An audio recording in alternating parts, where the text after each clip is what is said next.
सबसे पहले तो आज मुनि सुव्रत नाथ भगवान का मोक्ष कल्याणक दिवस है। तो एक बार आज जयकारा लगाएंगे। बोलिए मुनि सुव्रत नाथ भगवान की जय हो। जय हो। जय हो। तो मोक्ष कल्याणक महामहोत्सव है। फाल्गुन कृष्णा बारस को प्रभु पाए सिद्धालय को, ज्यों है कपूर उड़ जाता त्यों प्रभु तन भी उड़ जाता। प्रभु सम्मेदा चल आए निज आत्म ध्यान लगाए, हम भी शुभ अर्घ्य चढ़ाए ओ मुक्ति रमा को पाए। ओम ह्रीं श्री मुनि सुव्रतनाथ भगवान अनर्घ्य पद प्राप्त अर्घम निरूपामिति स्वाहा। चलिए आज मोक्ष मार्ग प्रकाशक का अपना स्वाध्याय नियमित चल रहा है। उसके अंतर्गत ही प्रथम अध्याय का स्वाध्याय यहाँ पर संचालित हो रहा है। सभी लोग भावों से जुड़े। यहाँ पर स्वाध्याय शुरू करते हैं। नमो अर्हन्ताणं नमो सिद्धाणं नमो आयरीयाणं नमो वज्रायाणं नमो लोये सौवसाहुणं। मंगलं भगवान वीरो मंगलं गौतमो गणी, मंगलं कुंद कुंदाद्यो जैन धर्मोस्तु मंगलम्। सर्वमंगल मांगल्यं सर्वकल्याणकारकं, प्रधानं सर्वधर्माणां जैनं जयतु शासनं, जैनं जयतु शासनं, जैनं जयतु शासनम्। मंगलमय मंगलकरण वीतराग विज्ञान, नमो ताहि जाते भये अरहंतादि महान। करि मंगल करिहो महा ग्रंथ करन को काज, जाते मिले समाज सब पावे निज पद राज, पावे निज पद राज। यह मोक्ष मार्ग प्रकाशक नामक ग्रंथाधिराज है और हम सबका ये महा सौभाग्य है कि हमें इस ग्रंथाधिराज का स्वाध्याय करने का अवसर मिल रहा है। इसके रचयिता हैं आचार्य कल्प पंडित टोडरमल जी। इनके विशेषण से ही हमें समझ में आता है कि इन्होंने आचार्यों जैसा कार्य किया। जैसे एक आचार्य कार्य करते हैं वैसा ही कार्य पंडित टोडरमल जी गृहस्थ होते हुए, एक विद्वान पंडित होते हुए उन्होंने उत्कृष्ट कार्य किया। इसलिए उनके आगे विशेषण लगता है आचार्य कल्प। आचार्य थे नहीं, लेकिन आचार्यों जैसा काम करने के कारण उन्हें आचार्य कल्प पंडित टोडरमल जी कहा जाता है।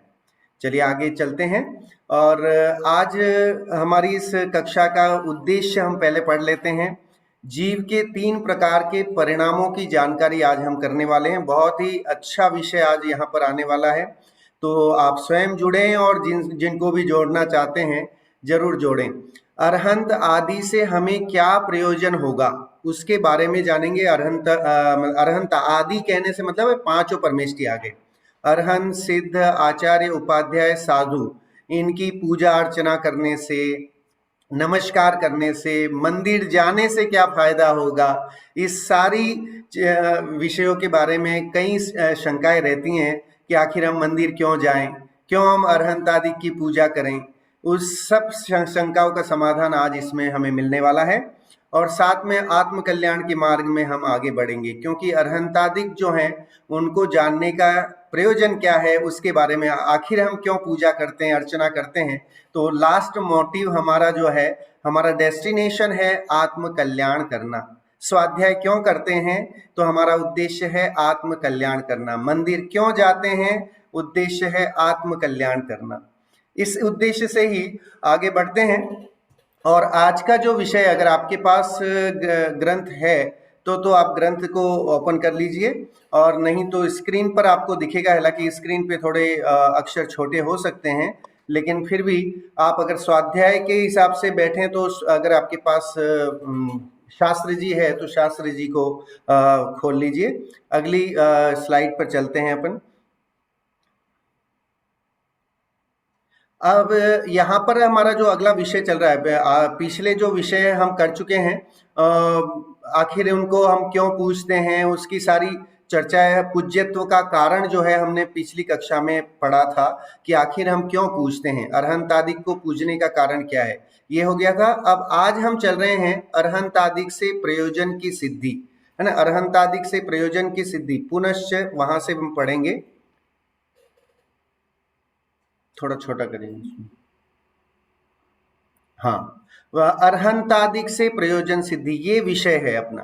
तो आज का अरहंतादिक मतलब मैंने अभी बताया कि पांचों परमेष्टि जो हैं वो इसमें गर्भित हो जाते हैं, ठीक है। राम लक्ष्मण सीता आदि बोल देते तो उसमें बाकी और सारे आ जाते हैं। ऐसे ही आदि शब्द लगाने में सब गर्भित हो जाते हैं, पांचों परमेष्टि गर्भित हो जाते हैं। पांचों परमेष्टियों से क्या प्रयोजन की सिद्धि होने वाली है। प्रयोजन मतलब क्या है ये भी हम समझे पहले।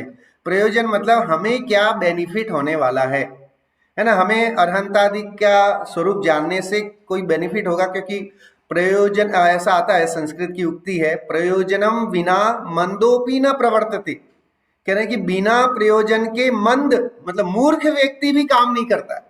तो हम तो बुद्धिमान हैं, हमें तो विवेक मिला है, तो हम बिना प्रयोजन के कोई काम कैसे कर सकते हैं, है ना। अगर मूर्ख व्यक्ति भी कोई काम करता है तो उसके पीछे कोई ना कोई उसका लॉजिक, उसका उद्देश्य होता है कि वो काम करे। पागल भी कुछ करता है तो वो अपने हिसाब से सोच करके ही करता है।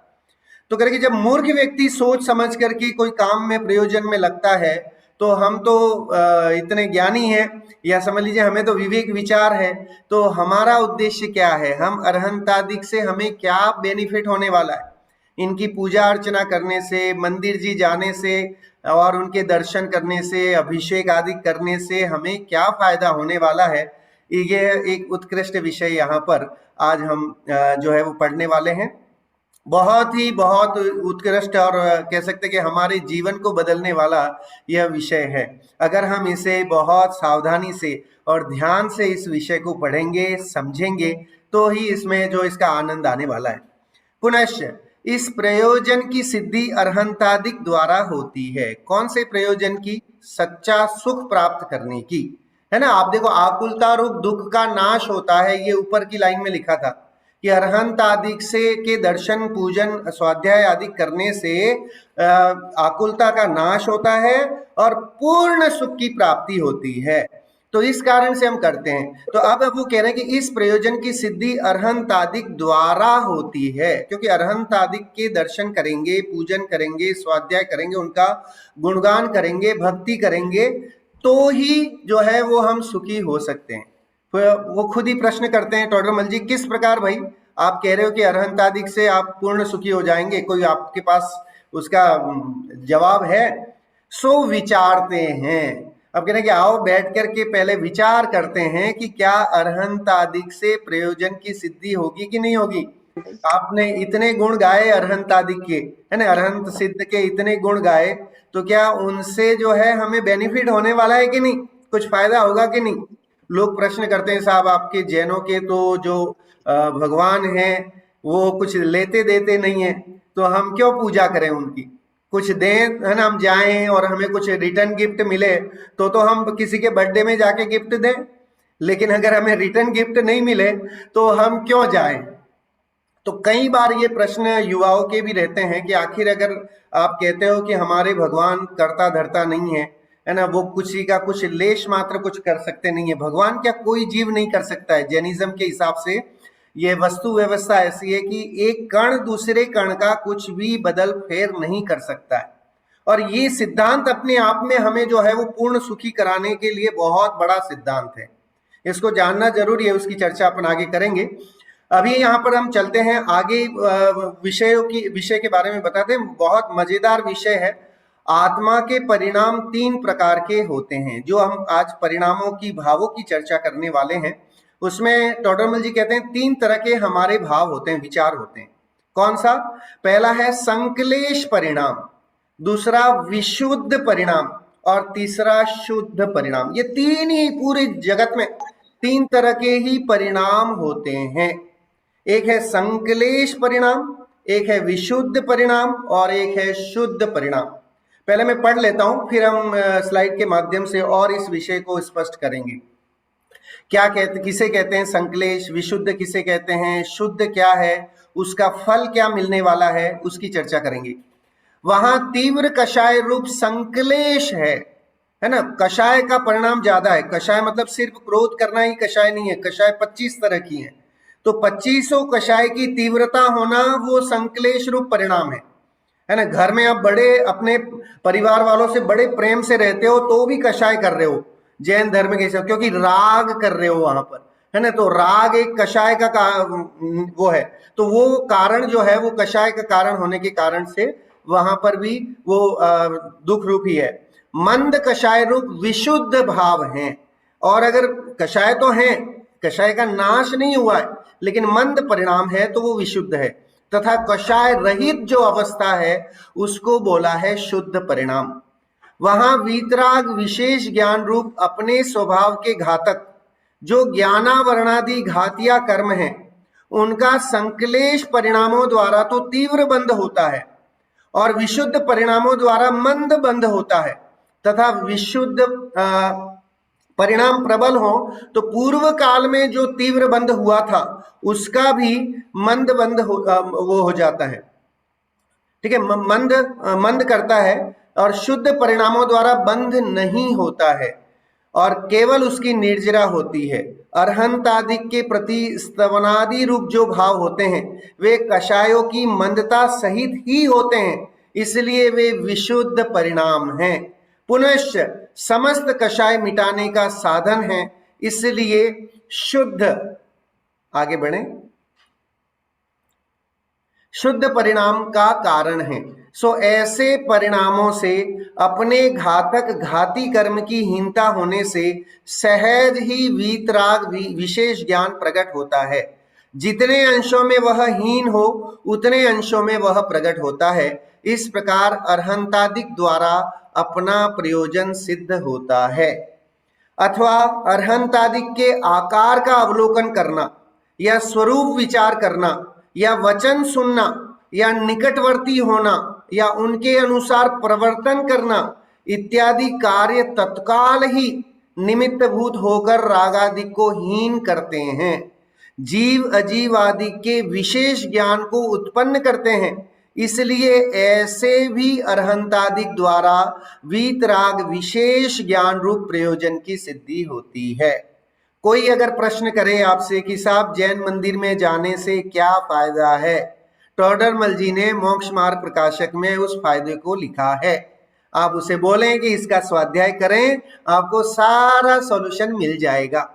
यहां पर दोनों बातें की, टोडरमल जी एक पक्ष की बात नहीं करते, वो कह रहे हैं आपको पारलौकिक सुख तो मिलेगा ही मिलेगा, लेकिन चूंकि हमारा डाइवर्जन जो है वो लौकिक सुख में रहता है कि भाई हमारे रोग दूर होंगे कि नहीं, ठीक है, पैसा मिलेगा कि नहीं, अच्छी पत्नी मिलेगी कि नहीं, है ना, लड़की को अच्छा लड़का मिलेगा कि नहीं, और जो है वो लॉटरी लिए तो वो खुलेगी कि नहीं, ऐसे कई जो हम जो है वो परीक्षा में पास होंगे कि नहीं, है ना। आज ज्यादातर लोग जो है वो मंदिर इसलिए जाते हैं कि भाई आज जो परीक्षा आने वाली है, परीक्षा के दिन जाएंगे, उस दिन जाकर के दर्शन करेंगे तो अवश्य ही पेपर जो है वो बहुत अच्छा जाएगा।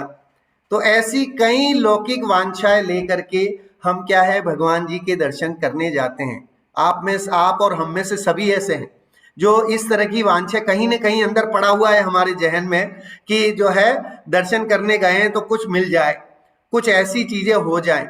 टोडरमल जी यहाँ दोनों पक्षों को अच्छे से बताएंगे, लेकिन आज हम जो है वो पहले इनके जो पारलौकिक हमें जो फायदा होने वाला है, आत्मिक जो सुख मिलने वाला है उसकी चर्चा करेंगे। अगली कक्षा में समय रहेगा तो उसकी भी चर्चा करेंगे। यहाँ आप देखें कि बहुत अच्छे से सारी बातें लिखी हैं। क्या लिखी हैं कि एक तो अरहंतादि का आकार का अवलोकन, जब आप मंदिर में जाते हैं तो मंदिर जी में क्या करते हैं, भगवान के स्वरूप को देखते हैं, पिछली कक्षाओं में मैंने कहा था कि हम भक्त जो है वो भगवान को देखता है और भगवान जो है वो अपने को देखते हैं, उन्हें भक्त को देखने की फुर्सत ही नहीं है। ठीक है, तो हम ये ही देखने जाते हैं। मंदिर जी जाने का हमारा उद्देश्य एकमात्र ये है कि भगवान कहाँ देख रहे हैं ये देखने हम जाते हैं। भगवान का डाइवर्जन कहाँ है वो देखने के लिए बार बार हम मंदिर जाते हैं। आज गए तो फिर वापस आ गए तो सब भूल गए, घर बार में मस्त हो गए तो हम भूल गए, तो दूसरे दिन फिर जाते हैं, फिर देखने जाते हैं कि भगवान देख कहाँ रहे हैं। तो भगवान की जो नासाग्र दृष्टि है ना, नासाग्र का मतलब है नाक से के अग्रभाग से अंदर की ओर जाती हुई दृष्टि। हमारी जो प्रतिमाएं हैं अगर आप जाकर के देखेंगे तो वो प्रतिमाओं का जो आंखों की जो वो है वो खुली हुई नहीं होती। श्वेतांबर वगैरह मत में तो आप जाएंगे वहां मंदिर में आंखें बड़ी खुली खुली होंगी, है ना, लेकिन हमारे यहाँ जो दिगंबर रामनाय में भगवान जो है वो उनकी आंखें अंदर की ओर झुकी हुई दिखाई जाती, जिसे बोलते हैं नासाग्र दृष्टि। वो अपने आप में प्रतिबिंब ये बताता, प्रतिबिंब ना हम बोलते हैं, है ना, हमारी जो प्रतिमा होती है उसको हम प्रतिबिंब बोलते हैं। प्रतिबिंब का मतलब क्या है? रिफ्लेक्शन। वो क्या रिफ्लेक्शन बताता है? वो कह रहा है कि आप हे भक्त तुम जा रहे हो, उन्हें देख रहे हो तो वो तुम्हें रिफ्लेक्ट कर रहे हैं, तुम्हारा भी स्वरूप ऐसा ही है। जैसा मैं यहाँ वेदी पर विराजमान हूं वैसा स्वरूप तुम्हारा भी है, ये ज्ञात कराने के लिए मंदिर जाते हैं। अब कोई भी आपसे प्रश्न पूछे कि साहब मंदिर क्यों जाएं, तो कह रहे हैं हम अपने स्वरूप को देखने जाते हैं। प्रतिदिन उठ करके मिरर में देखते हो, है ना, दर्पण में देखते हो कि नहीं? कि सब देखते हैं। किसका स्वरूप देखते हैं? फिजिकल बॉडी का, अपने इस आकार प्रकार का देखते हैं कि मैं इतना सुंदर हूं, लंबा हूं, चौड़ा हूं, ऐसा हूं वैसा हूं, है ना, मेरे बाल इतने बड़े हैं। ये सारी चीजें आप क्या है, ये प्रतिबिंब दर्पण के दर्शन करके आपको दिख जाता है, आपका बाहर का रूप। तो दर्पण आपके बाहर को रूप को दिखाने के लिए सक्षम है, लेकिन हमारे जिन बिंब जो है वो आपके अंतर के रूप को दिखाने के लिए, है ना, अंदर का स्वरूप कैसा है वो दिखाने के लिए सक्षम है। अगले उसमें बढ़ते हैं अपन। 3 तरह के परिणामों की चर्चा की। अगली स्लाइड में हम देखते हैं कि कैसे उन्होंने 3 परिणामों के बारे में यहां बताया है। 3 परिणाम है, आत्मा के 3 परिणाम टोडरमल जी ने यहाँ खासकर उसकी चर्चा की है। संकलेश परिणाम, संकलेश परिणाम मतलब कषाय सहित परिणाम। 25 तरह की कषाय हैं, है ना, क्रोध, मान, माया, लोभ, फिर अनंतानुबंधी, प्रत्याख्यान, अप्रत्याख्यान, संजुलन। तो 4 into 4 16, और फिर हास्य, रति, अरति, शोक, भय, जुगुप्सा, स्त्रीवेद, पुरुषवेद, नपुंसकवेद, ये 25 कषाय हैं। कह रहे साहब मैं तो कुछ भी नहीं कर, मैं बहुत भला आदमी हूं, मैं किसी से ना कभी डांटता हूं ना लड़ाई करता हूं, बड़े प्रेम से रहता हूं, प्यार से रहता हूं, है ना, मैं मेरा ना कि मुझे किसी से ईर्ष्या है ना जलन है, तो भी हम कषाय कर रहे हैं, है ना। कौन सा है? पुरुष वेद। अगर आप पुरुष हैं तो पुरुष वेद का उदय चल रहा है, स्त्री है स्त्री वेद का उदय चल रहा है, स्त्री को पुरुष के प्रति रमण की भावना, पुरुष को स्त्री के प्रति रमण की भावना का उदय चलता रहता है। कोई ऐसा समय नहीं है जब हम कषायों से बचे हुए हों। तो जब इसका मतलब हो गया कि अगर हम चाहे वो घर में रहें चाहे बाहर हों कहीं भी हों, है ना, व्यापार धंधा कर रहे हैं, संकलेश रूप परिणाम तो चल ही रहे हैं। और इन संकलेश रूप परिणामों के कारण इसका दुख अभी बताएंगे आगे कि संकलेश परिणामों का दुख कितना खतरनाक है, उसकी चर्चा करेंगे।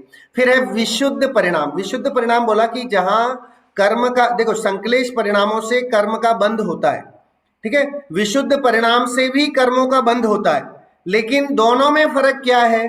तो कह रहे संकलेश परिणाम से तो बहुत सारा अनलिमिटेड कर्मों का बंध होता है जिसकी कोई लिमिट नहीं है।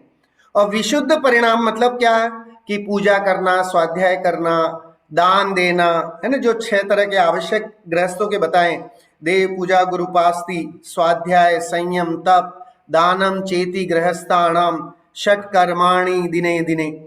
तो कह रहे हैं कि ये जो 6 आवश्यक हैं, ये 6 आवश्यक जब हम करते हैं तो हमारे परिणाम विशुद्ध होते हैं, शांत होते हैं। दान देते समय कोई गुस्सा करता है क्या? इम्पॉसिबल। अगर आप दान की भावना कब आएगी? जब आपके परिणाम शांत होंगे, है ना, आप आनंदमय होंगे। गुस्से में आप लड़ाई कर रहे होंगे तब आपको कोई कहे कि साहब मुझे दान दे दो, तो पॉसिबल नहीं है। तो इसलिए विशुद्ध परिणाम है जब ये 6 तरह के, जब पूजा करते समय जो है वो विशुद्ध परिणाम, दर्शन करते समय विशुद्ध परिणाम। तो एक और इनडायरेक्ट फायदा यह है कि मंदिर जी जाने से, दर्शन करने से, स्वाध्याय करने से, दान आदि करने से, संयम करने से जो है वो परिणाम जो है संक्लेश रूप नहीं रहते, विशुद्ध रूप परिणाम हो जाते हैं। परिणामों में विशुद्धि बढ़ जाती है, अच्छे परिणाम, है ना। अभी ये गुड में है, वेरी गुड नहीं है या एक्सीलेंट नहीं है। विशुद्ध परिणामों की कैटेगरी क्या है? गुड परिणाम, ठीक है। शुद्ध परिणाम जो है वो एक्सीलेंट परिणाम है, जिसकी चर्चा हमें करनी है। तो विशुद्ध परिणामों में आपके कषाय रूप भाव जो है मंद होते हैं। और जब आप कषाय कम करेंगे तो क्या होगा कि कषाय कम करेंगे तो डेफिनेटली कर्मों का आश्रय भी कम होगा, क्योंकि कर्मों का बंध और कषायों का अविनाभाव संबंध, मतलब वो एक साथ होते हैं। आप कषाय करेंगे तो नियम से कर्म आएंगे, एक कषाय नहीं करेंगे तो कर्म नहीं बंधेंगे। ये इसका वो सिस्टम है। उसके बाद एक चीज जो है वो हमें आज समझनी है, कर्मों की 10 तरह की अवस्थाएं होती हैं। उस पर एक विशेष जो है वो हमने पीपीटी भी तैयार की है प्रसिद्धि जैन ने, तो उस पीपीटी को भी हम आपके साथ यहाँ पर जो है वो शेयर करेंगे। ये 3 तरह के परिणाम हैं। संक्लेश परिणाम, संक्लेश परिणाम मतलब तीव्र बंध का कारण, ठीक है। उसके चिन्ह से ही आपको इमोजी से समझ में आ रहा होगा कि संक्लेश परिणाम मतलब कर्मों के तीव्र बंध का कारण। राग द्वेष रूप परिणाम है ना, ईर्ष्या, द्वेष, जलन और बाकी सारी जो हास्य, रति, अरति, शोक, भय, शोक कर रहे हैं, दुख कर रहे हैं तो भी पाप कर रहे हैं, तो भी कर्म का को इनकमिंग कर रहे हैं। तो ऐसी 25 कषायों का जो भाव हम करते हैं वो सब संक्लेश के खाते में जाता है। विशुद्ध परिणाम में शास्त्र स्वाध्याय करना, देव दर्शन करना, पूजा करना, विधान आदि में शामिल होना, तीर्थ यात्रा करना, तीर्थ वंदना करना, दूसरे लोगों को धर्म में लगाना, है ना, जो लोग नहीं लगे हैं उनको बार बार प्रेरित करके धर्म में जोड़ना कि भाई ये ही अच्छा, सच्चा और अच्छा है, इसका जो है आश्रय लो, इसमें सीखो, समझो। तो ये भी अपने आप में एक विशुद्ध परिणाम का कारण है, कषाय को मंद करता है। तो विशुद्ध परिणाम कषाय को मंद करते हैं। इसलिए ही हमारे दादा परदादा जो है हमें बार बार उंगली पकड़ करके मंदिर ले जाया करते थे, स्वाध्याय में बिठाया करते थे, चाहे समझ में आए या नहीं आए, लेकिन स्वाध्याय में बैठो, समझो, समझने की कोशिश करो। एक न एक दिन जो है वो परिणामों में विशुद्धि बढ़ेगी और उसका फायदा होगा। क्योंकि पेड़ के नीचे जाओ और कुछ भी फायदा नहीं हो, इट इज इम्पॉसिबल। अगर पेड़ फल नहीं देता है तो कोई बात नहीं, फल नहीं भी मिले तो कम से कम पेड़ के नीचे जाने से छाया तो मिलेगी ही मिलेगी, है ना। तो छाया की प्राप्ति तो होगी। ऐसे ही मंद कषाय रूप परिणाम करेंगे तो और कुछ फायदा हो नहीं हो, कर्मों का आश्रय तो रुकेगा ही रुकेगा, है ना। और वो कर्म जो आकर के बंधते हैं वो आगे जब जाकर के जब उदय में आते हैं तब वो बड़े कष्टकारी हो जाते हैं। उस समय हम कहते हैं कि भगवान मैंने तो किसी का कुछ नहीं बिगाड़ा, लेकिन मेरे ही साथ ऐसा क्यों होता है ना। ये बात अगर हम क्वेश्चन करते हैं या हम सोचते हैं कि मेरे ही साथ ऐसा क्यों हुआ, मुझे ही ऐसे संयोग क्यों मिले, मुझे ही ऐसा पति या ऐसी पत्नी क्यों मिली, सास क्यों मिली, है ना, ये या ऐसे क्यों सिचुएशन मेरे साथ बने, मुझे ही क्यों बीमारी हुई और लोगों को क्यों नहीं हुई, है ना, मैं ही क्यों गरीब हूं, बाकी लोग क्यों गरीब नहीं है, या मैं क्यों नहीं धनवान हूं। ये इन सब प्रश्नों का उत्तर आपको इन परिणामों को समझने से सहजता से आपको समझ में आ जाएगा। शुद्ध परिणाम क्या है तो करेंगे जब आत्मा में लीन होने की जो अवस्था है, आत्म ध्यान की अवस्था, है ना। शुद्ध परिणाम के साथ हमने जो इमोजी लगाया है वो एकदम सफेद लगाया है, क्योंकि आत्मा का जो आनंद है उसका स्वरूप है वो एकदम ही चकचकायमान है ना। हालांकि कलर से आत्मा तो अमूर्तिक है, लेकिन उसको कलर से हम नहीं बता सकते, लेकिन फिर भी शुद्ध पवित्रता के अर्थ में जो है उसको हम सफेदी के रूप में व्यक्त करते हैं। तो शुद्ध मतलब होता है आत्म ध्यान की अवस्था, आत्मा में लीन होने की अवस्था, उसका नाम है शुद्ध भाव, है ना। तो ये 3 तरह के भाव ही हम कर सकते हैं। संसार अवस्था में हम संक्लेश और विशुद्ध परिणाम करते हैं, और शुद्ध परिणाम चौथे गुणस्थान से लेके, है ना, धीरे धीरे तारतम्यता से फिर बढ़ते जाते हैं। इस तरह से ये हमने संश्लेष, विशुद्ध और शुद्ध परिणामों के बारे में जाना। अब पहला संश्लेष परिणाम जो है, संश्लेष परिणाम में देखिए छह जी में दौलत राम जी ने एक पद लिखा, संश्लेष परिणामों का फल कितना घातक है। वधवंदन आदिक दुख घने, कोटि जीव ते जात न भने, अति संश्लेष भाव ते मरियो, घोर स्वप्न सागर में पर्यो। ये म्यूट करते हैं जिसका भी अनम्यूट है। हेलो, नरक का पावर पॉइंट पे बना रखा है। एक बेटा ये अनम्यूट करो। चलिए,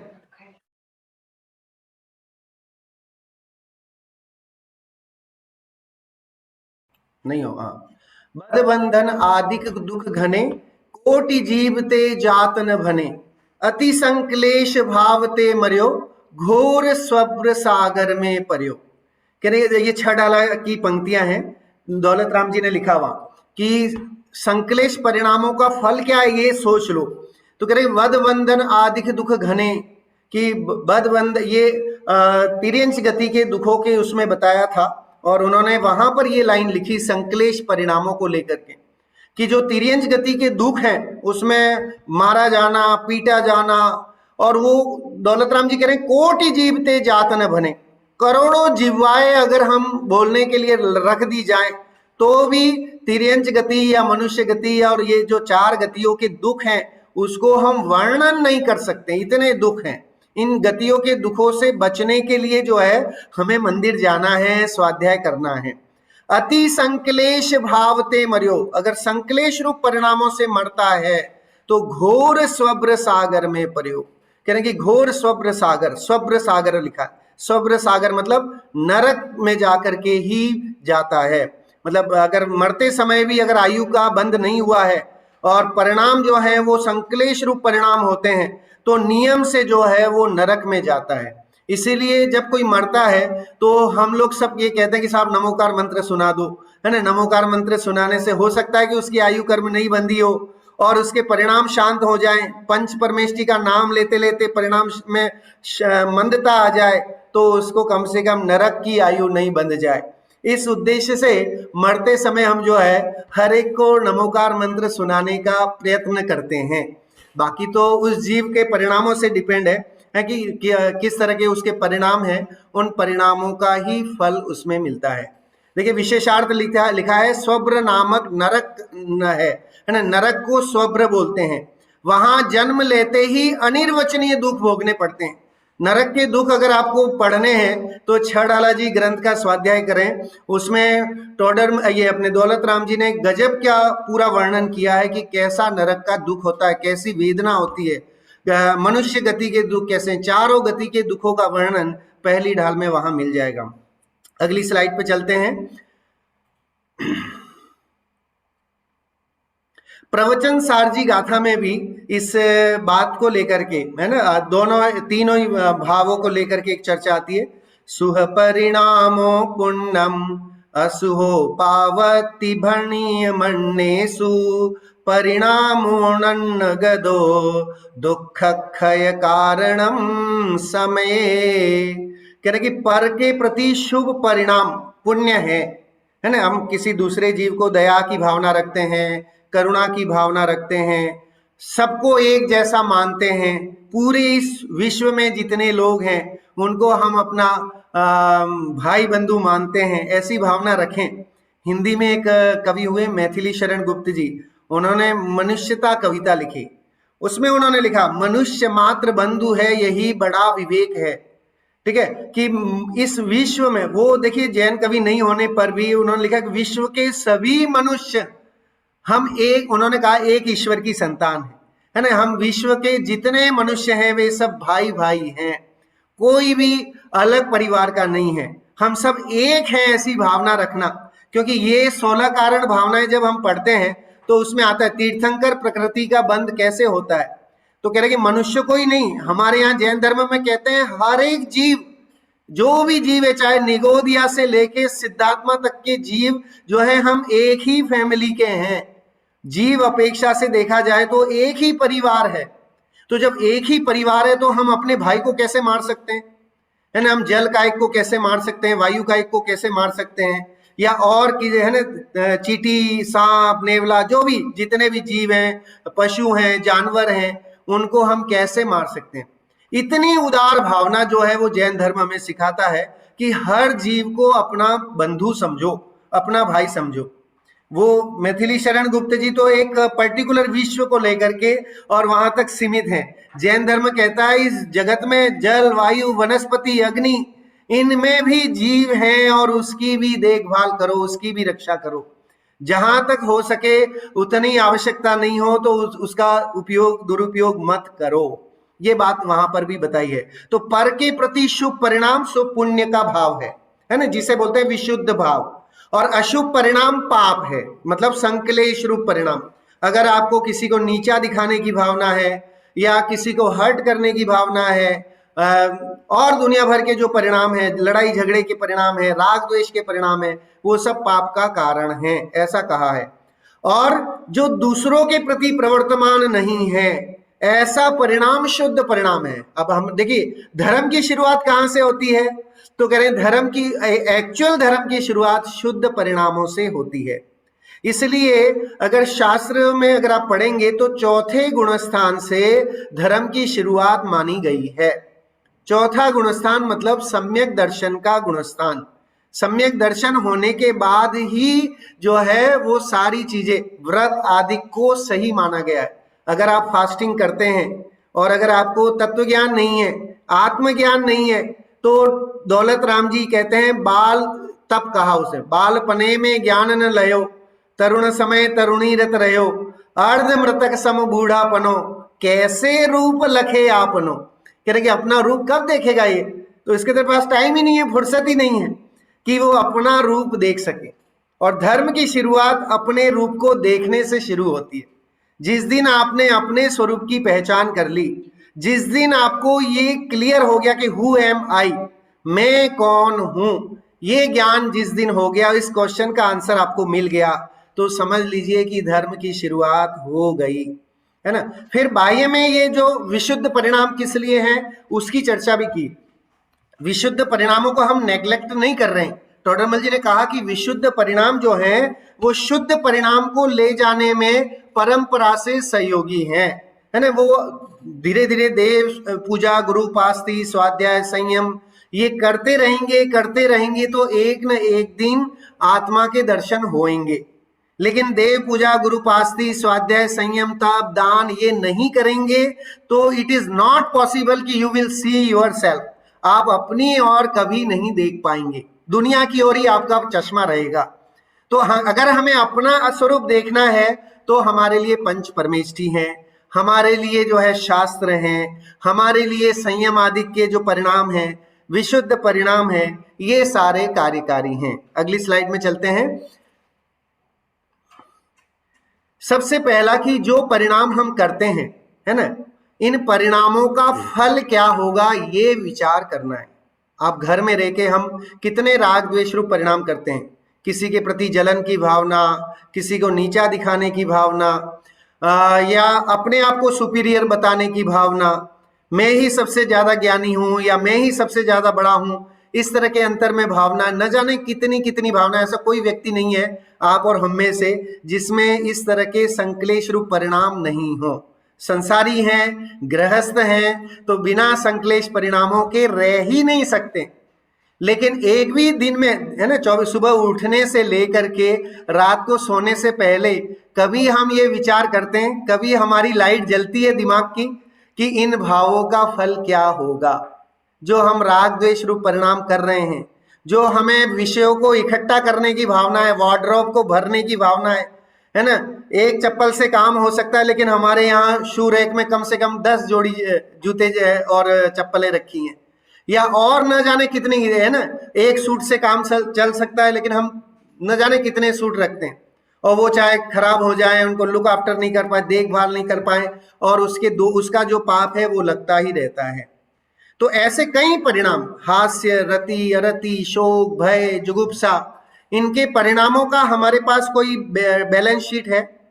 कह रहे हैं हमारे पास कोई बैलेंस शीट नहीं है, ना हमें कोई बताने वाला है कि हम ये जो है पाप कर रहे हैं, है ना। अपने यहाँ हंसना भी पाप है, हास्य रति लिखा ना, हास्य रति, रति करना मतलब प्रेम आसक्ति, ये भी पाप है। हास्य रति, अरति, किसी के प्रति घृणा की भावना रखना, नेग्लेक्ट करना, ये भी पाप है।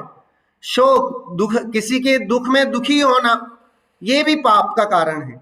तो हमेशा साम्य भाव रखना। इसके लिए मुनिराजों के स्वरूप को देखना। जंगल में विराजित मुनिराज जो है, उनको देख करके लगता है वो समता भाव धारण किए हैं, साम्य भाव धारण करना। तो जीवन में समता भाव आए तो संकलेश परिणामों का धीरे धीरे अभाव हो और कर्मों का बंध कम हो और विशुद्ध रूप परिणाम बढ़े। तो करना क्या है हमें, हमारा टारगेट क्या है, संकलेश परिणामों को कम करना, विशुद्ध परिणामों को बढ़ाना और शुद्ध परिणामों को प्राप्त करना। ये हमारा अचीवमेंट होना चाहिए कि हम संकलेश परिणामों से बचें, विशुद्ध परिणामों को इंक्रीज करें, क्योंकि और अगर नहीं करेंगे, अभी सम्यक दर्शन नहीं है, तो हमें विशुद्ध परिणामों में अधिक से अधिक समय अपना व्यतीत करना चाहिए। फिर विशुद्ध परिणामों का फल ये होगा कि आगे जाकर के हमें शुद्ध परिणामों के ऐसे समागम मिलेंगे, ऐसे अपॉर्चुनिटीज मिलेंगी कि हम जो है अपने आत्म स्वरूप का भान कर पाएंगे। चलिए आगे चलते हैं अगली स्लाइड पर। कर्मों की 10 अवस्थाएं हैं जिसे 10 करण विवेचन कहते हैं। अभी क्योंकि यहाँ टोडरमल जी ने एक बहुत गजब की बात कही है कि दर्शन करने से कई बार जो है पुराने बंधे हुए पाप वो भी क्षय को प्राप्त हो जाते हैं। कोई लॉन्ग पाप बंधा हुआ है वो घट जाता है। ऐसी 2-4 बातें कही हैं जो जब तक अगर हम ये 10 तरह की कर्मों की अवस्था को नहीं समझेंगे तो वो बात समझ में नहीं आएगी। क्योंकि अगर आप कहें कि भाई हमें अरहंतों के प्रयोजन से सिद्धि समझ रहे हैं, अरहंत आदि के पूजन दर्शन करने से क्या फायदा है, तो कह रहे हैं कि पुराने पाप भी कम हो जाते हैं और अगर कोई बहुत लंबा है ना, लंबे अवधि तक का कोई कर्म बंधा हुआ था तो वो शॉर्ट हो जाता है। अगर पूरा भी नष्ट नहीं होता है तो उसकी अवस्था घट जाती है। किसी पुण्य, आपने कोई पुण्य कर्म बहुत कम अवस्था के लिए किया था लेकिन फिर आपके विशुद्ध परिणाम हुए तो वो वाला जो है कर्म वो इंक्रीज भी हो जाता है, अच्छा कर्म इंक्रीज भी हो जाता है। तो ये सारी चीजें जो हैं वो इन 10 करणों को समझने से आपको ख्याल में आएंगी। बहुत ही उत्कृष्ट पीपीटी विशुद्धि ने और प्रसिद्धि ने मिलकर बनाई है। 10 तरह के कर्मों की अवस्थाएं होती हैं।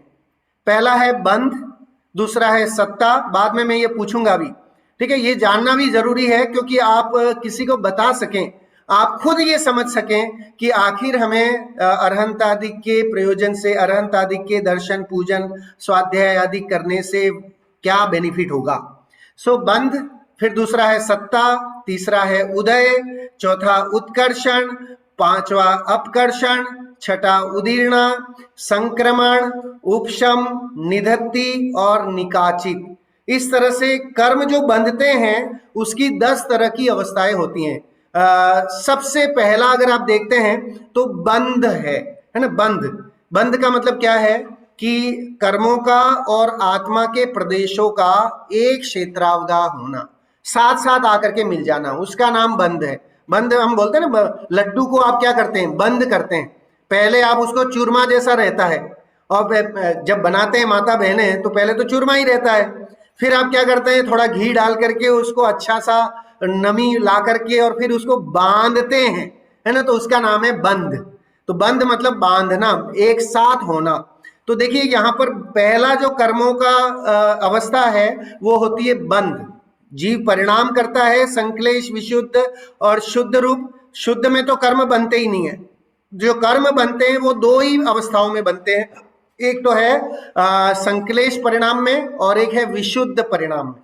तो पहला हो गया बंध, जीव और कर्मों के प्रदेशों का मिलना अर्थात एक क्षेत्रावधा होना, उसका नाम बंध है। मतलब कर्म जो कौन से 8 तरह के जो कर्म हैं, ज्ञानावरण, दर्शनावरण, है ना, मोहनी, अंतराय, आयु, नाम, गोत्र, ये 8 कर्म जो है घातिया और अघातिया के भेद से 2 भेद हो जाते हैं। उसकी विशेष चर्चा फिर कभी करेंगे। अभी ये समझें कि 8 जो कर्म हैं, जो आई थिंक मेरे ख्याल से सब लोग जानते हैं कि कर्म 8 होते हैं। तो वे जो 8 कर्म हैं वो जब जीव के साथ आते हैं, जीव परिणाम करता है संक्लेश रूप या विशुद्ध रूप, तो संक्लेश करेगा तो तीव्र कर्म बंधेंगे और विशुद्ध परिणाम करेगा तो बंधेंगे लेकिन कम बंधेंगे, ठीक है, उनकी एग्जिस्टेंस जो है वो कम होगी। जब हम पूजा कर रहे हैं उस समय भी कर्म बंध रहे हैं, स्वाध्याय कर रहे हैं अभी भी बैठे बैठे भी कर्म बंध रहे हैं, लेकिन अभी जो कर्म है वो क्योंकि हम मंद कषाय रूप हैं, हमारे परिणाम विषय आसक्ति में नहीं है, भोगों में नहीं है ना, उनके प्रति विरक्त है अभी कुछ समय के लिए, तो इस कारण से कर्मों का जो गाढ़ापन है वो कम है। लेकिन संक्लेश रूप परिणामों में कर्मों का गाढ़ापन ज्यादा होता है, जो आत्मा के साथ आकर के चिपक जाते हैं, ठीक है। तो जीव और कर्मों के प्रदेशों का मिलना अर्थात एक क्षेत्र हुआ होना, इसका नाम बंध है। चलिए अब दूसरा देखते हैं, सत्ता किसे कहते हैं। सत्ता का मतलब है टाइम पीरियड। जब कर्म, अभी मैंने कुछ संक्लेश रूप परिणाम किया और वो करके कर्म बांधा, तो कर्म बांधा उसके दूसरे समय से लेके, कर्म बंधने के दूसरे समय से लेके वह कर्म जब उदय में आएगा, क्योंकि कर्मों के उदय आने की अवस्था होती है जो है ना, वो उदय की चर्चा में अभी करेंगे अपन, है ना। तो कर्म जब तक वो फल नहीं देगा तब तक का टाइम, फल देने के एक समय पहले तक का टाइम, जैसे मैंने पुण्य कर्म किया, उस पुण्य कर्म में मुझे लॉटरी खुलनी है ना, 1 लाख धर्म की लॉटरी खुलने वाली है। तो अब 1 लाख धर्म की लॉटरी खुलने वाली कब खुलने वाली है, मैंने अच्छा कर्म किया तो वो खुलने वाली है 10 साल बाद, 10 साल है ना, 1 मिनट या जो भी टाइम होगा उसमें खुलेगी।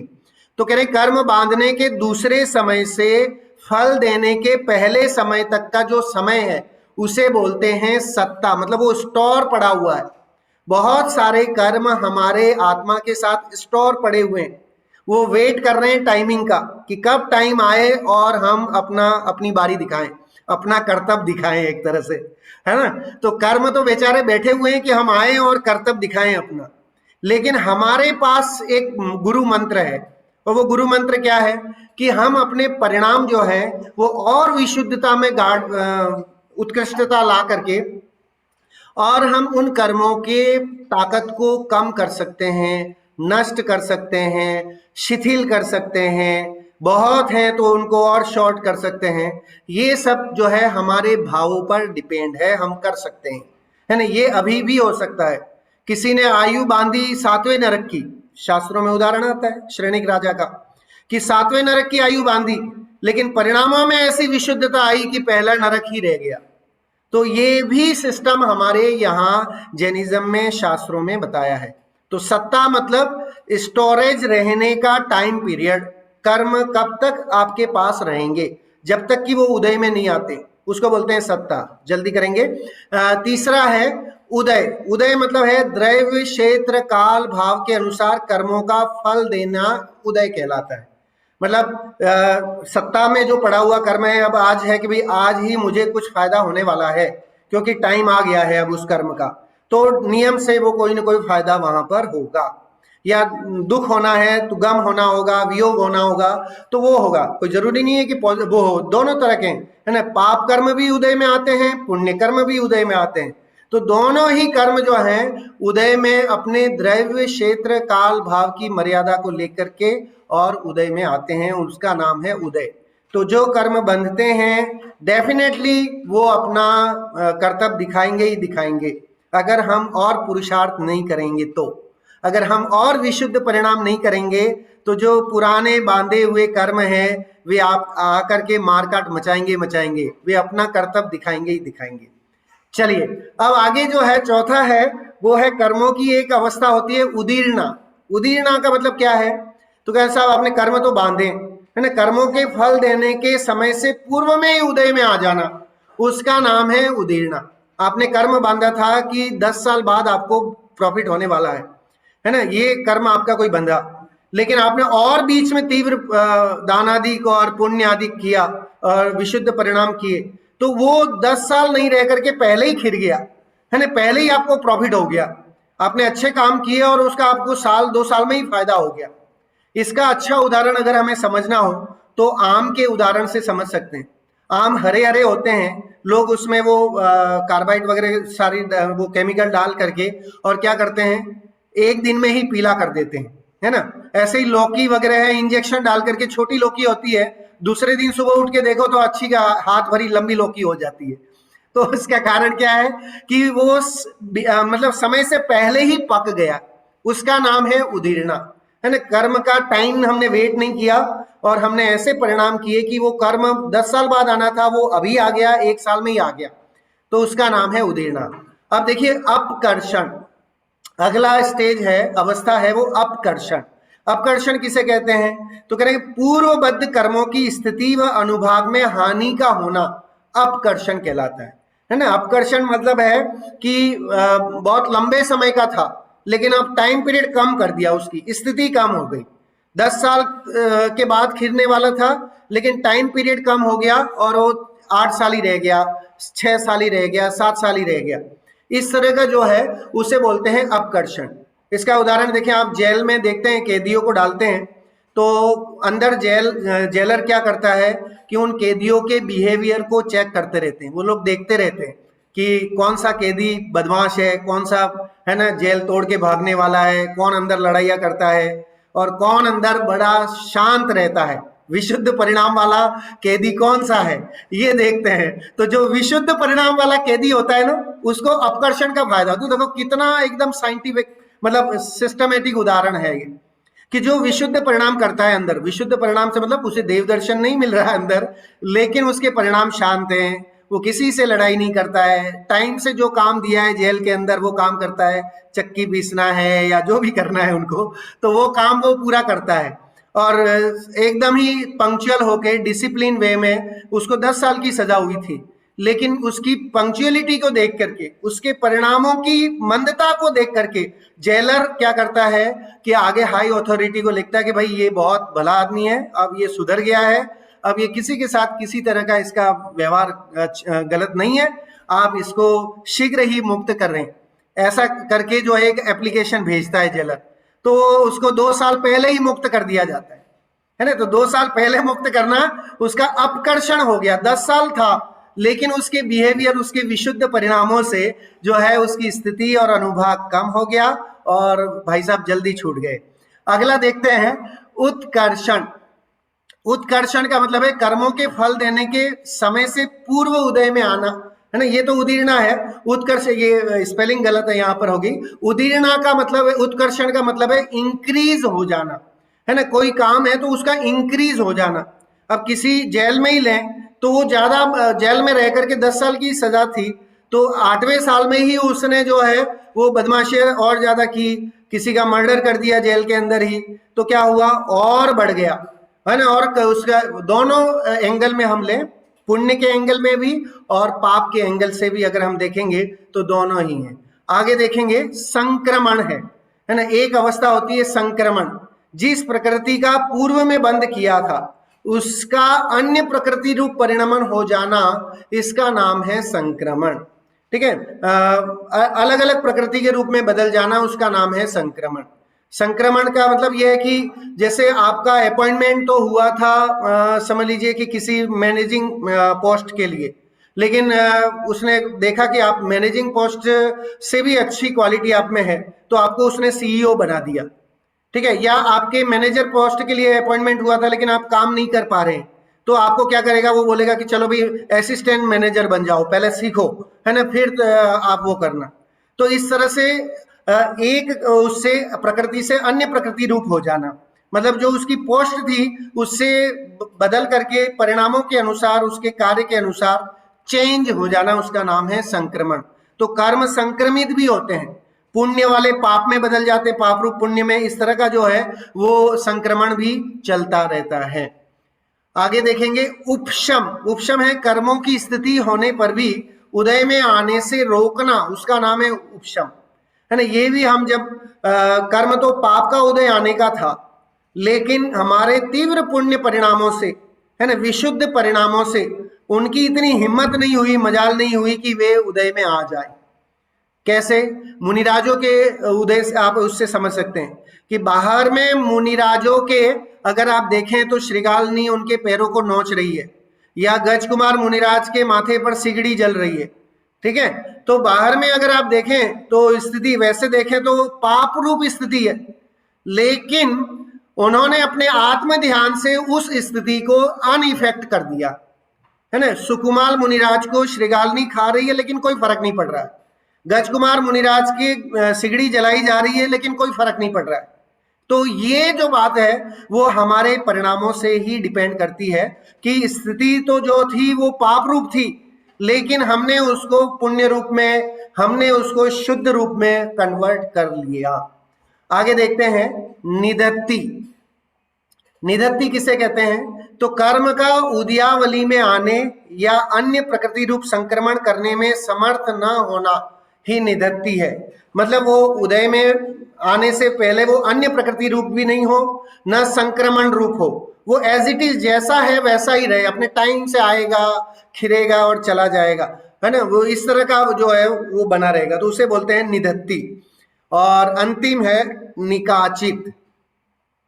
कर्म का उद्यावली में लाने, अन्य प्रकृति रूप संक्रमण करने में, उत्कर्षण एवं अपकर्षण करने में असमर्थ होना, वो निकाचित है। मतलब ये न तो उत्कर्षण होगा न अपकर्षण होगा, न वो पहले उसकी उदीर्णा होगी। वो ये निधत्ति और निकाचित लगभग सेम है ना। तो वो वैसे ही अपने एक धारा से बह रहे हैं और उस बहते हुए वैसे ही वो चले आएंगे। इसका नाम है निकाचित कर्म। सो इस तरह से कर्मों की 9 तरह की ये 10 तरह की अवस्थाएं हैं। इन अवस्थाओं को जानना इसलिए जरूरी था कि देव दर्शन आदि करने से, अगली स्लाइड में चलेंगे, देव दर्शन आदि करने से हमें फायदे क्या हैं कि जिनेंद्र भगवान के दर्शन करने से जो पाप रूप कर्म हैं वो पुण्य रूप संचित हो सकते हैं, कन्वर्ट हो सकते हैं, या जो इतने तीव्र बंधे थे वे कम अवस्था में आ सकते हैं। इस तरह से अनेक अवस्थाएं जो हैं वो जिनेंद्र दर्शन से बनती हैं। एक भजन के साथ इस बात को पूरा करेंगे। बहुत ही सुंदर भजन है। भगवान का स्वरूप देख करके, है ना, हमें क्या फायदा होता है। कोई कहता ना कि मंदिर क्यों जाएं, तो उसको आप ये भजन भी सुनाएं। जो अगर आपसे प्रश्न करे कि आखिर हम मंदिर क्यों जाएं, तो मंदिर जाने का सबसे अच्छा सॉल्यूशन, निरखो अंग अंग जिनवर के, जिनसे झलके शांति अपार। निरखो अंग अंग जिनवर के, जिनसे झलके शांति अपार। क्यों जाते हैं? तो कह रहे हैं हमारे तीर्थंकर शांति के स्वरूप है, इसलिए हम शांति खोजने के लिए मंदिर जी जाते हैं। पहला आंसर। चरण कमल जिनवर कहे, घूमा सब संसार। चरण कमल जिनवर कहे, घूमा सब संसार। परषण भंगुर जगत में, निज आत्म तत्व ही सार। याते पद्मासन विराजे, जिनवर झलके शांति अपार। निरखो अंग अंग जिनवर के, जिनसे झलके शांति अपार। भगवान के पैर क्या कहते हैं, चरण क्या कहते हैं? तो भगवान के चरण ये बताते हैं कि मैंने पूरी धरती घूम ली बेटा, तू तो है ना किस खेत की मूली है, तूने अभी कुछ नहीं देखा, मैंने तो तीनों लोग देख लिया, है ना। पर क्षण भंगुर जगत में, निज आत्म तत्व ही सार। मंदिर जी क्यों जाते हैं? क्योंकि संसार क्षण भंगुर है, संसार नाशवान है, संसार दुखमय है, और सिर्फ आत्मा ही जो है सार तत्व है। आत्मा के आश्रय से ही सुख मिलता है, ये जानने के लिए मंदिर जी जाते हैं। और पद्मासन में विराजे हैं और वे हमें शांति देते हैं। भगवान के हाथ क्या कहते हैं जरा सुनिए। हस्त युगल जिनवर कहे, पर का करता हो। ऐसी मिथ्या बुद्धि से ही भ्रमण चतुर गति हो। ये याते पद्मासन विराजे, जिनवर झलके शांति अपार। भगवान के हाथ क्या कहते हैं, है ना। जाओ तो ऐसे देखो, दर्शन करो तो इस तरह से करो कि भगवान के पैरों को देखो, उनके हाथों को देखो, और ये सोचो कि भगवान के पैर पूरी धरती घूम के नाप के आ गए हैं और अब यहाँ आकर के विराजमान शांत भाव से बैठे। हस्त युगल जिनवर कहे, युगल मतलब दोनों हाथ, है ना, युगल मतलब जोड़ा। तो भगवान के दोनों हाथों का जोड़ा क्या कहता है?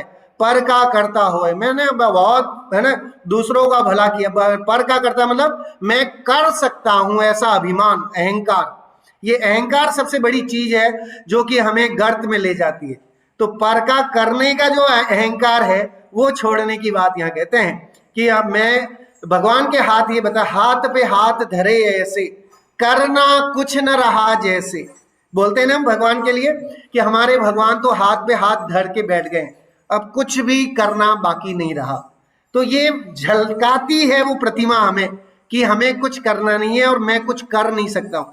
जो ये मान के बैठे हैं कि मैं समाज का लीडर हूं, मैं घर का मुखिया हूं, मैं ऐसा हूं, मैं वैसा हूं, तो वो सारा अहंकार यहां निकलता है। अरे इतना तो छोड़िए, अब देखिए कबीर दास जैसे कवि ने लिखा है, जब मैं था तब हरि नहीं, अब हरि है मैं नाही, सब अंधियारा मिट गया जब दीपक देखा माही। कह रहे कि जब मैं था तब हरि नहीं, कह रहे जब मेरे अंदर अहंकार था तब ईश्वर मेरे पास नहीं था, और अब ईश्वर मेरे पास है तो अहंकार चला गया। और जब मैंने अपने अंदर में ईश्वर रूपी दीपक को देखा तो मेरा तो अंधकार ही दूर हो गया, है ना। ये कबीर दास ये बोल के गए, यही जैन धर्म यहाँ बताता है। कह रहे कि अपने अंतर के दीपक को पहचानो, अपनी अंतर आत्मा को जानो, तो ही जो है वो आप पर से कर्तृत्व की भावना छूटेगी, अहंकार छूटेगा, और अहंकार छूटेगा तो निश्चित ही जो है आगे भ्रमण गति, है ना, लिखा ना, भ्रमण चतुर्गति होए। अहंकार के कारण ही 4 गति में भ्रमण होता है, मिथ्यात्व बुद्धि के कारण वो छूट जाएगा।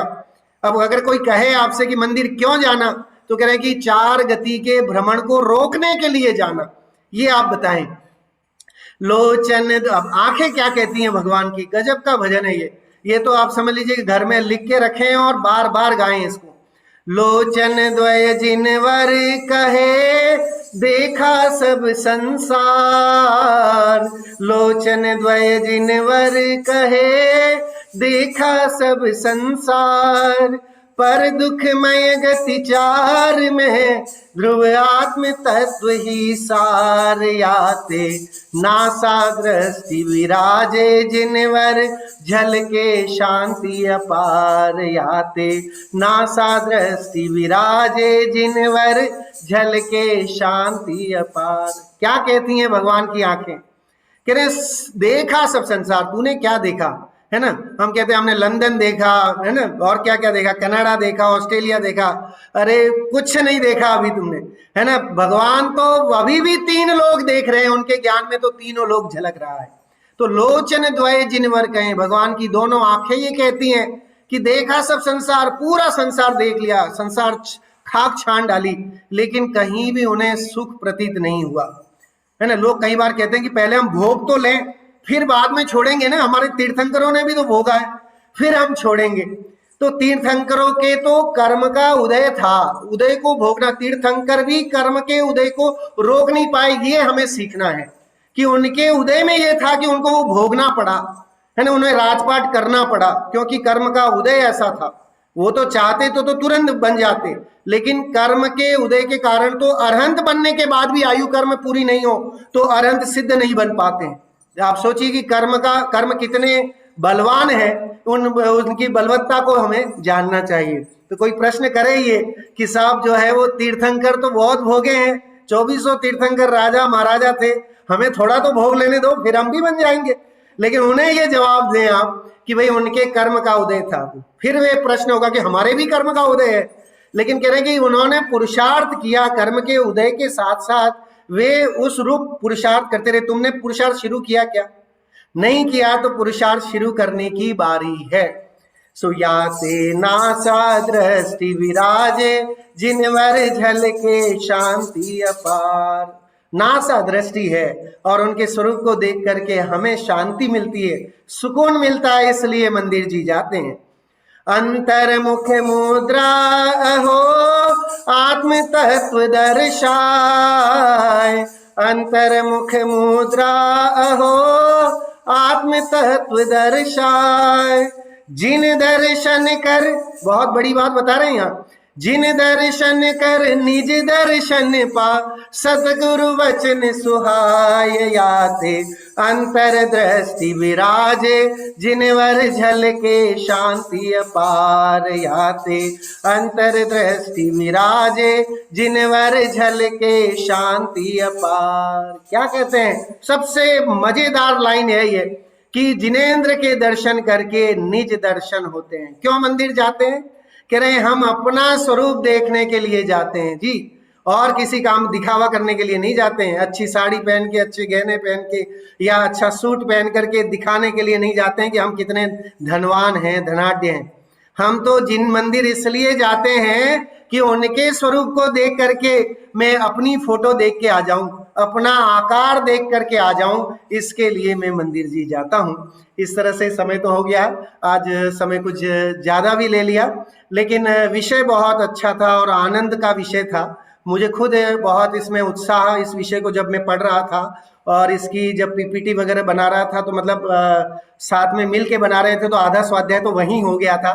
तो वहां ऐसी गदगद ऐसा भाव हो रहा था कि कई चीजें जो हैं वो बच्चों के और आज के जनरेशन के लोगों को रहती हैं, तो उनको ये वीडियो जरूर दिखाएं और उनको प्रेरित करें कि स्वाध्याय ही श्रेष्ठ है, स्वाध्याय से ही जो है वो हमें सुख और शांति मिल सकती है। जगत में कितना पैसा कमा लें तो भी उतनी शांति नहीं मिल सकती। शांति क्या पैसे कमाने से या सामग्री इकट्ठा करने से शांति होती तो सबको छोड़ के जाने की जरूरत नहीं होती।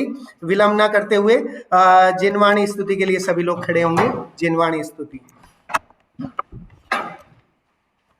मिथ्यात्म नाश वे को ज्ञान के प्रकाश वे को आपा पर भास वे को भानो सी बखानी है। छाहो द्रव्य जान वे को बंद विधि भान वे को अपर पिछान वे को परम प्रमाणी है। अनुभवताय वे को जीव के जताय वे को वे को भव्य उदयानी है। जहाँ तहाँ तार वे को पार के उतार वे सुख विस्तार वे को यही जिनवाणी है। हे जिनवाणी भारती तो ही जपो दिन रहे, जो तेरी शरणा गए सो पावे सुख चैन। जा वाणी के ज्ञान ते सूझे लोकालोक, सो वाणी मस्तक नमो सदा देत हूँ धूप।